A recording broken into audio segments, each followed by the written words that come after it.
Telangana wants to know. Yes, మీరు చేస్తే మంచి, మేం చేస్తే చెడ. కేవలం 46 కోట్లు ఖర్చు చేస్తేనే అప్పుడు కళ్లల్లో నిప్పులు పోస్తున్నారు. మరి ఇప్పుడు మీ సంగతి ఏంటి, మీరు చేస్తున్నదేంటి అంటూ కాంగ్రెస్ ప్రభుత్వాన్ని ప్రశ్నిస్తున్నారు BRS working president KTR. Miss world పోటీలు హైదరాబాద్ లో ఎందుకు నిర్వహిస్తున్నారు?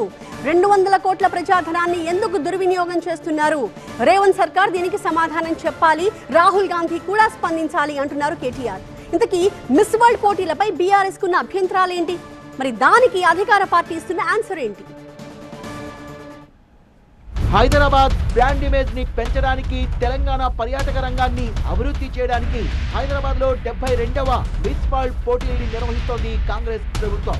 మే 7వ తేదీ నుంచి 31వ తేదీ వరకు ప్రపంచ అందగత్తెల పోటీ నిర్వహిస్తామని ప్రకటించారు సీఎం రేవంత్ రెడ్డి.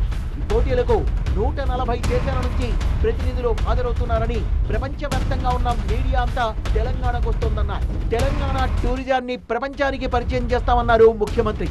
ఇదే హైదరాబాద్ బ్రాండ్ ఇమేజ్ ను పెంచేందుకు బీఆర్ఎస్ అధికారంలో ఉన్నప్పుడు ఫిబ్రవరి 2023లో ఫార్ములా ఈ కార్ రేసును నిర్వహించామన్నారు కేటీఆర్. ఇందుకోసం 46 కోట్ల రూపాయల్ని ఖర్చు చేశామని, తెలంగాణ ఇమేజ్ ను పెంచడానికి 46 కోట్లు ఖర్చు చేస్తేనే ప్రజాధనాన్ని దుర్వినియోగం చేశారంటూ బీఆర్ఎస్ పై కాంగ్రెస్ నేతలు దుమ్మెత్తిపోశారని మండిపడ్డారాయన.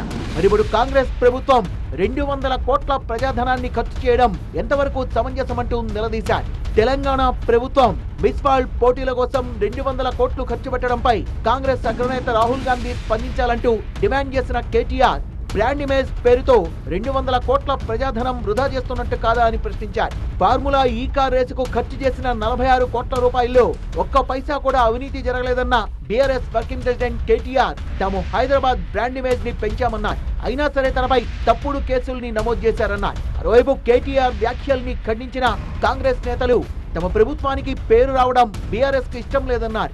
ఫార్ములా ఈ కార్ రేసుకు, మిస్ వరల్డ్ పోటీలకు ముడిపెట్టడం సరికాదంటున్నారు. జైలుకు వెళ్తామన్న భయంతోనే కేటీఆర్ మోకాలికి బోడిగుండుకు ముడిపెడుతున్నారని ఆగ్రహం వ్యక్తం చేస్తున్నారు హస్తం పార్టీ నేతలు.